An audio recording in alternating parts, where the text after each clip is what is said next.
I'm sorry, Colonel, but the flight is over. Booked and our system has auto-reassigned.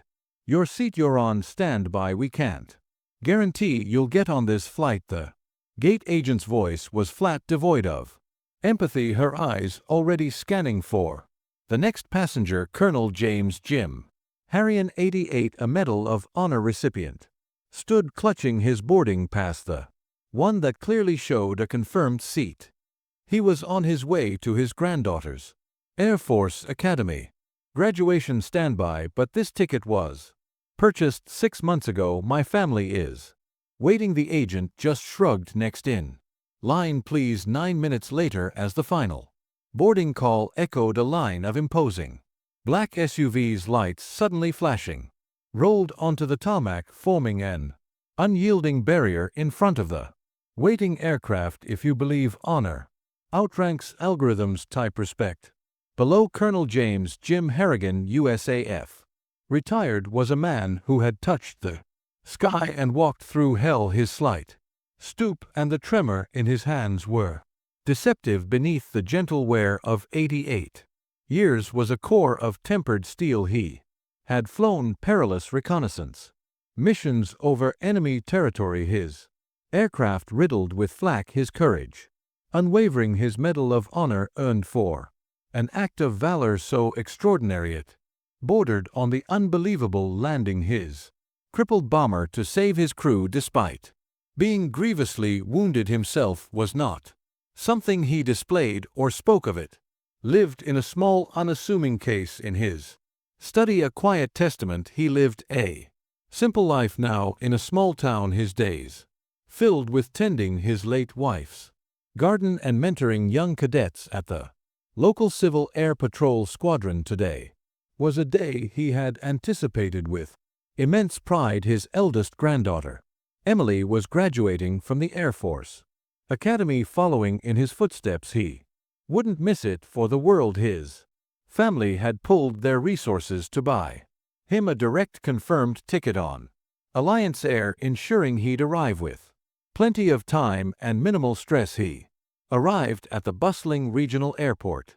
early, his small carry-on containing his dress uniform for the ceremony neatly pressed. He navigated check-in and security with the quiet efficiency of a seasoned traveler. His original boarding pass for Flight 305 to Colorado Springs clutched in his hand, seat 12A window. He looked forward to watching the landscape unfold beneath him, a peaceful journey to a joyful occasion. Gate B7 was a scene of controlled chaos. Flight 305 was clearly popular, the waiting area packed. The two gate agents, a harried-looking woman named Susan and a younger, seemingly overwhelmed man named Ben, were dealing with a stream of passengers. An announcement crackled over the PA.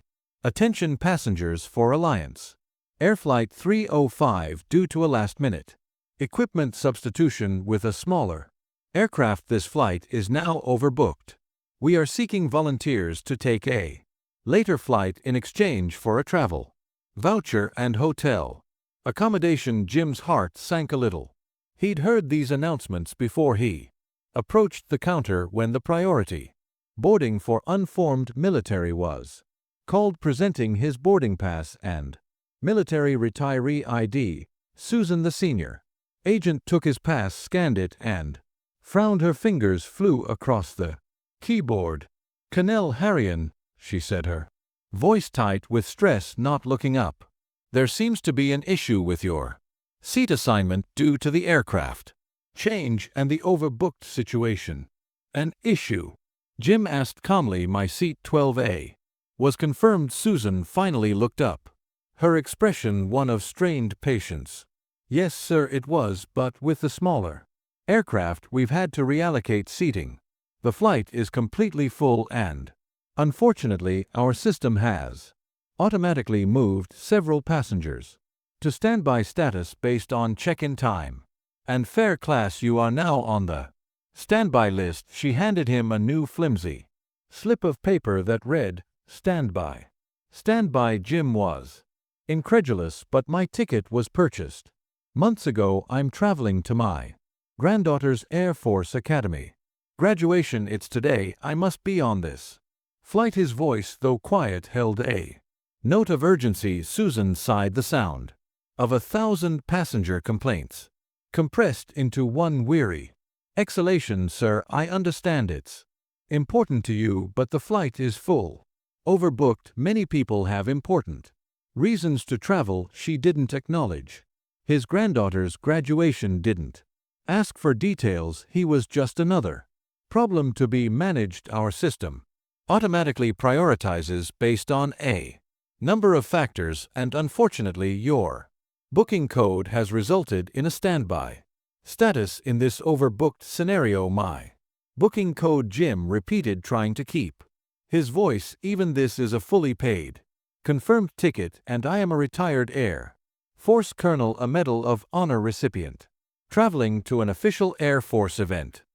He rarely, if ever, mentioned the medal, but the desperation of the situation, the thought of missing Emily's moment, compelled him. He discreetly showed her the small official DoD ID card that identified Medal of Honor recipients for travel and other courtesies. Susan glanced at it, then back at her screen, unimpressed.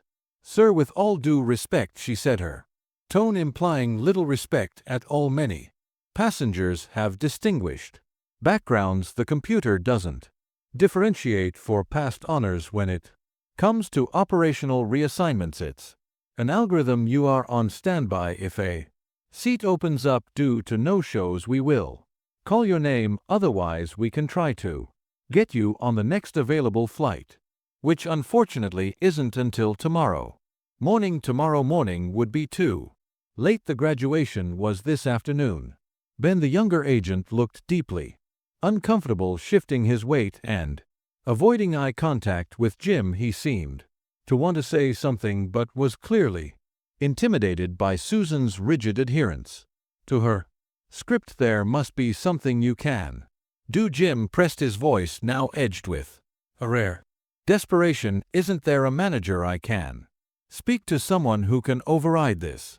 Susan shook her head. I am the lead agent here, sir, and there are no seats. It's out of my hands now. If you'll please step aside, we need to continue boarding. She gestured for the next passenger in line, effectively dismissing him. Jim felt a cold wave of despair wash over him. He had faced down enemy fighters with more chance of success than he seemed to have against this unyielding airline algorithm and indifferent agent. He stepped back, the flimsy standby pass feeling like a cruel joke in his hand. He found an empty seat near the window, overlooking the tarmac, watching as passengers for Flight 305 began to board.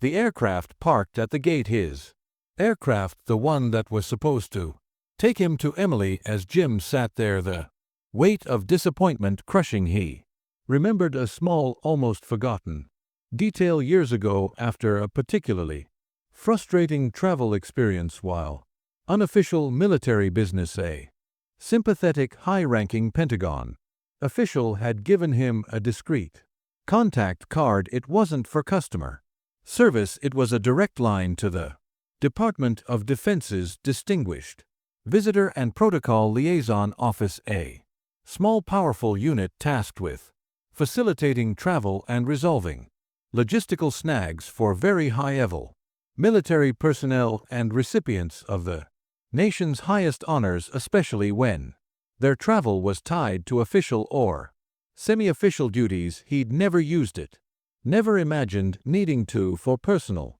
travel, but missing his granddaughter's Air Force graduation because an airline algorithm had erased his confirmed seat felt like more than just a personal inconvenience. It felt like a profound failure of respect. With fumbling fingers, he retrieved the worn card from a hidden compartment in his wallet. The number was for a 247 duty officer. He dialed. The phone was answered on the first ring by a crisp, professional voice. Protocol Liaison Duty Officer Kent speaking. Jim identified himself, Colonel James Harrigan, Medal of Honor recipient, and briefly, factually explained his situation. Confirmed ticket overbooked.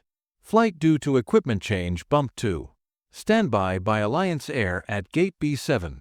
Urgent need to reach Colorado Springs for his granddaughter's Air Force Academy graduation that same day. Gate agent, unresponsive officer Kent listened intently, the only sound the quiet tap of a keyboard. Colonel Hurrian understood.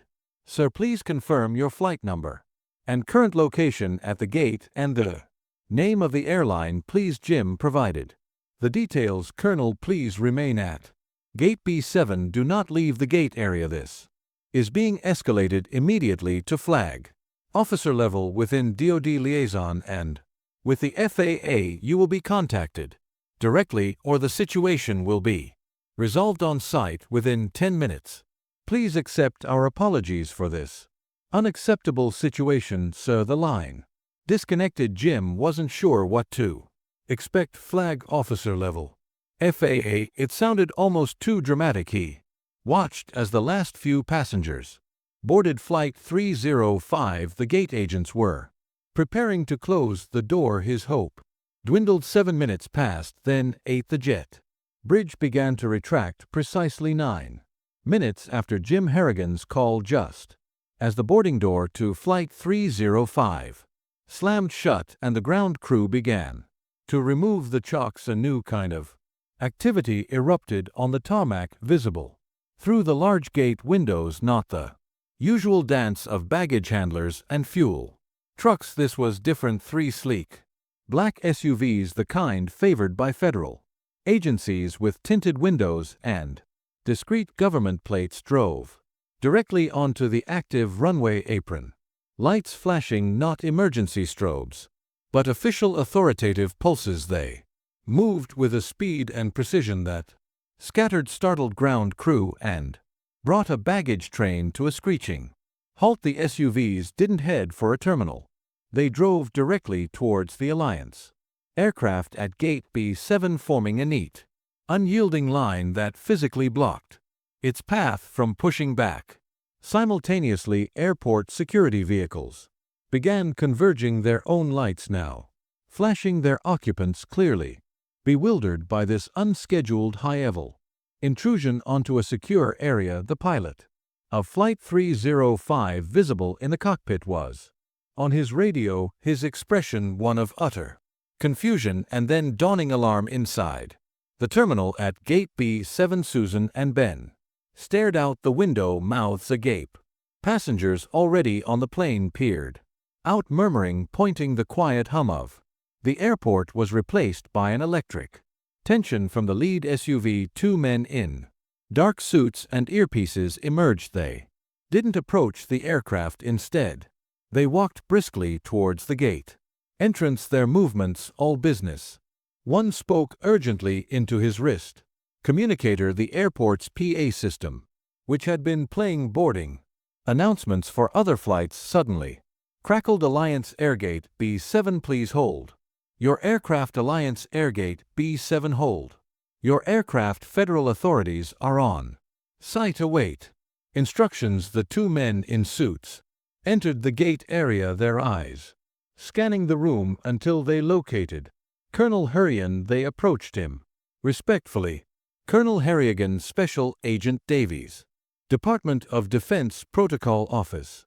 Please come with us, sir. We have this sorted. Before Jim could fully react, another figure, even more impactful, appeared at the gate, having clearly bypassed all normal airport channels. It was Mr. Alistair Finch, no relation to the museum stories Arthur Finch, but a name that carried immense weight in aviation. The president and majority shareholder of Alliance Air. He looked pale, disheveled, and profoundly stressed.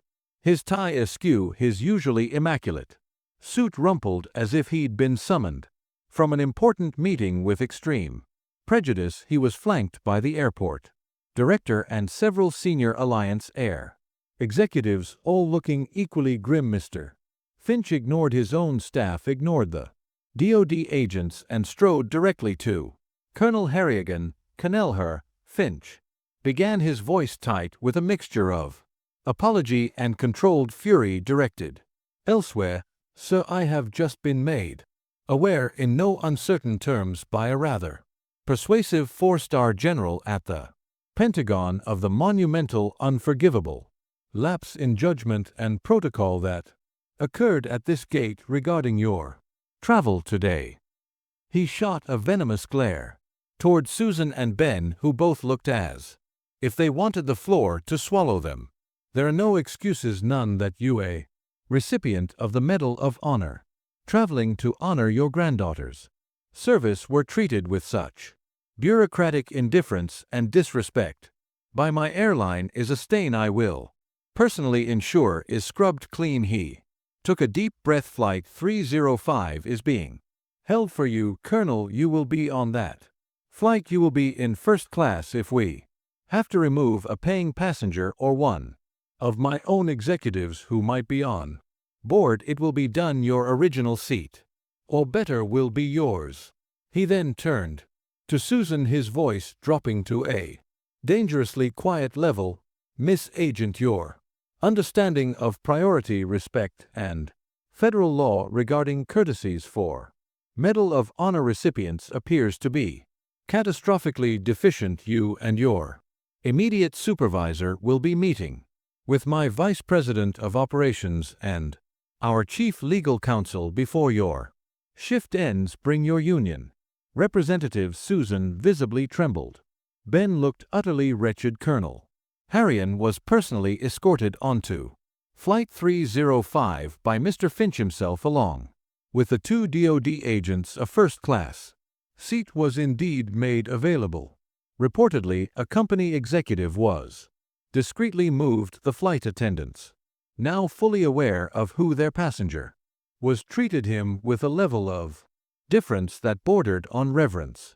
The black SUVs remained on the tarmac until the aircraft door was closed and the jet bridge reconnected. Only then did they silently, swiftly depart. Flight 305 took off 45 minutes late, the other passengers buzzing with speculation, many having pieced together the identity of the elderly man who had caused such a high intervention. The story of the airline president personally appearing at the gate and federal vehicles blocking a runway for a Medal of Honor recipient who had been bumped from his flight became an instant legend within Alliance Air and the wider aviation community. Susan, the gate agent, was reassigned to a non-customer-facing role. After extensive retraining, Alliance Air issued a public apology without naming Colonel Harrion at his request and announced a comprehensive review and enhancement of its policies regarding travel for distinguished veterans and Medal of Honor recipients with direct oversight from the CEO's office. Colonel Harrion made it to Emily's graduation. With time to spare, he pinned her new lieutenant bars on her shoulders with trembling, proud hands. The airport ordeal, already fading into the background, overshadowed by the joy of the moment. He never sought special treatment, only the quiet dignity he accorded others. But on that day, a system designed for profit and algorithms was forcefully reminded by a few quiet phone calls and some very visible black SUVs that some honors and some individuals operate on a protocol all their own, one that demands unwavering respect, because when the nation bestows its highest honor, it comes with an implicit promise that the recipient's dignity will be fiercely protected, even if it means stopping an airline in its tracks. Subscribe to my channel if you believe that true heroes deserve more than just a standby ticket, and that sometimes it takes a runway intervention to ensure honor gets its rightful seat.